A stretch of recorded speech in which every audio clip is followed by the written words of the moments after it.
recording supplies, and a grocery store provided the basics. By local standards, Richland Christian Church was a little edgy. We had no denominational ties, and we had a sound system that kept the Baptists safely away. On Sundays, we kept the organ and piano within acceptable limits for the hearing aids in the back row, but the rest of the week had no limit. On weeknights, my father practiced in the sanctuary with his gospel group, the Mud Chapel Singers. They covered popular songs from the Cathedrals, the Stamps Quartet, and the Gaither Vocal Band. My brother and I liked to lie on the wooden pews and listen to them practice. As my dad's voice boomed through the sound system, it reverberated from the walls and filled the room like the presence of God.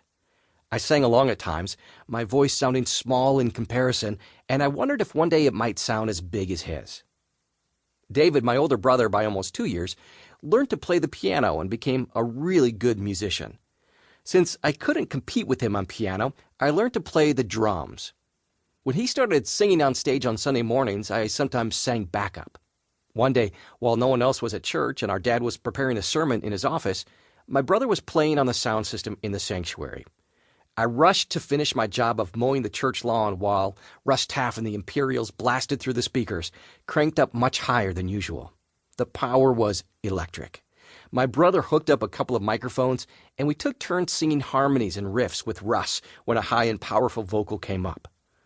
When it was my turn at melody again, I closed my eyes and took a deep breath and sang from someplace new, someplace previously hidden from me. My voice entered the microphone and came out of the speakers as something transcendent. It was as big and strong as any voice ever heard in that sanctuary. My brother stopped and stared at me. His eyes confirmed the same thing I'd heard. I could sing. Several lifetimes later, these memories came to me as I waited in a private room at my doctor's office.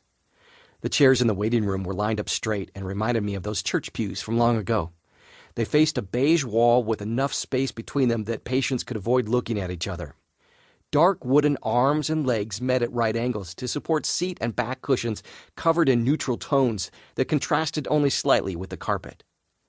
I restacked the magazines on the coffee table and noticed the veneer had worn from the edges, revealing the wood was fake. What was supposed to be solid oak was only a composite of other materials.